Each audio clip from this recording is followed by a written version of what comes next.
Hey everybody, it's Monica Matthews from howtowinscholarships.com.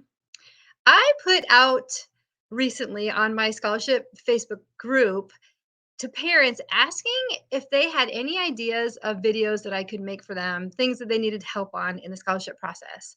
And this is Trisha's question. Trisha, I appreciate this. So her question was how to best organize for scholarship for senior year, what to do at the end of junior year to be ready for senior year scholarships, and how to keep kids filling out scholarships and enjoy their senior year. So that's three questions. So let's take it apart one by one. So her first question is how to best organize for senior year. Okay, so maybe your student is a junior in high school or even a sophomore or a freshman. These will work for you too. What you first need to do is create a special place in your home for important documents, such as honors and award certificates that your student has won, report cards, volunteer hours, start keeping track, and the contacts of the people that they volunteered for.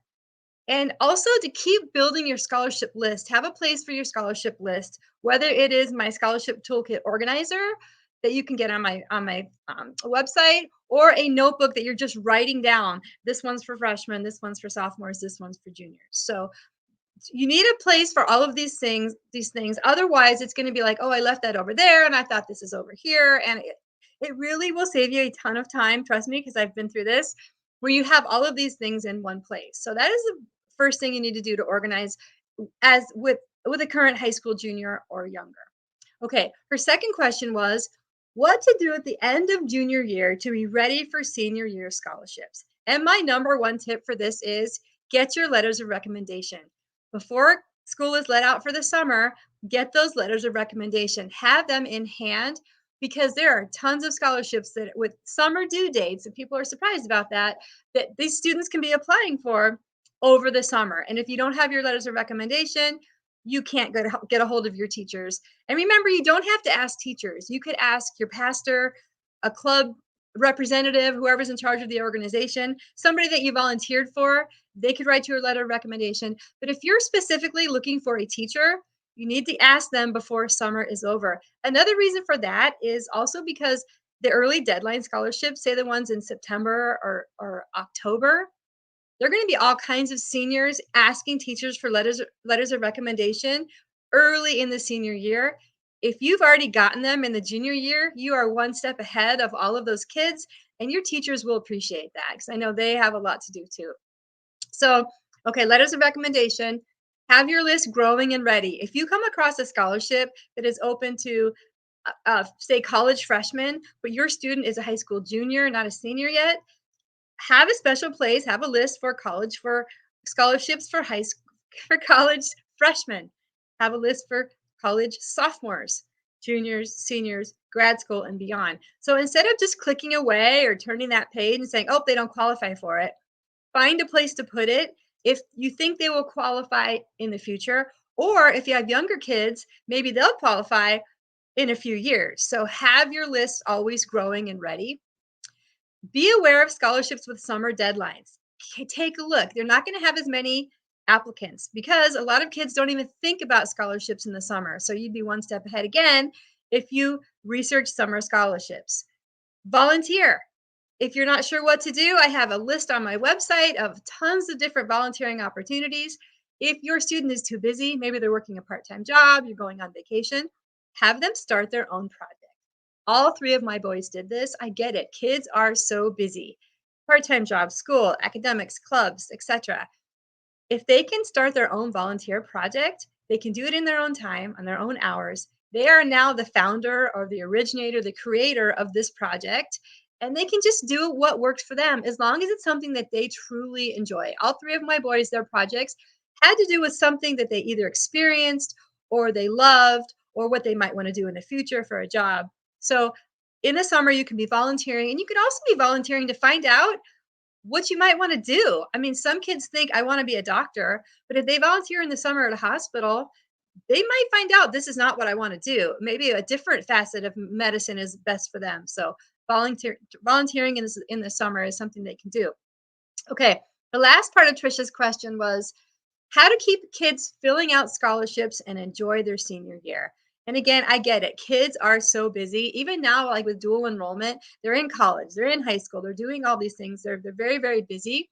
So my number one tip for that, parents partner with your students. It will take so much pressure off the students.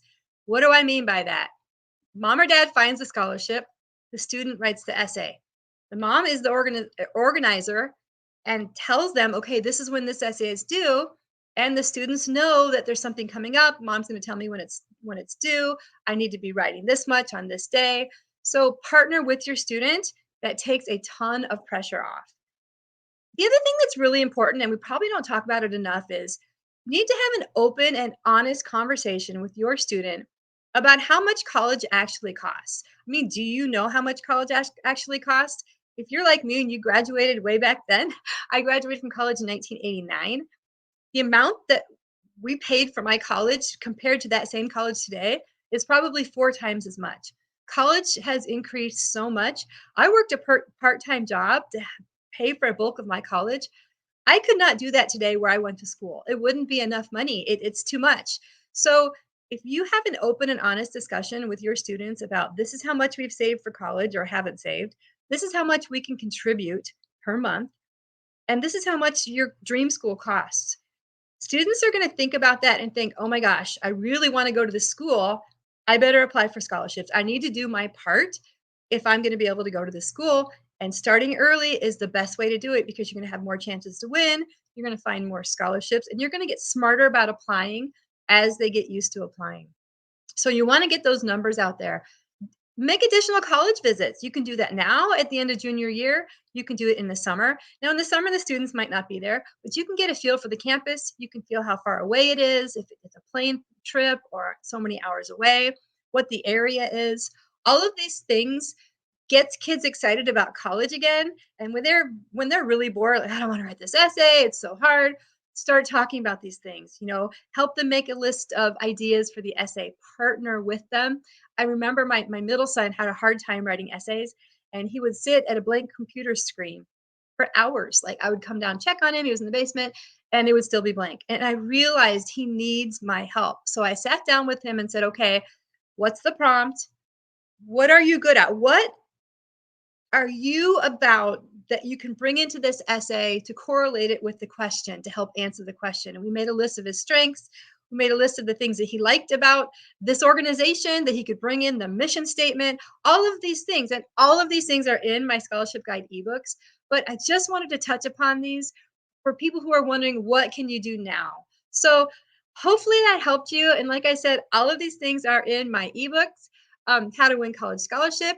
Let me just put this up here so you can see it. Guides for parents and students in 10 easy steps, available at howtowinscholarships.com. I am here for you. If you want to join my Facebook group, you're not already in it. It's Scholarship Help and College Talk for Parents. And feel free to message me anytime if you have any questions. Have a great day.